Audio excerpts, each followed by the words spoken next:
你知道世界上最危险的动物是什么吗？它没有獠牙，没有力量，甚至你一巴掌就能拍死它，但偏偏它排第一名。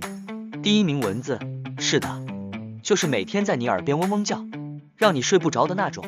别小看它，世界上每年因为蚊子传播的疾病，夺走了上百万人命，疟疾、登革热、黄热病，还有各种病毒，全都靠蚊子当快递员。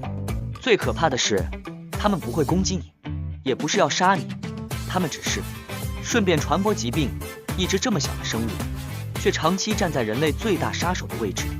所以别再只怕猛兽了，有时候真正致命的就在你身边。完整影片已经上线。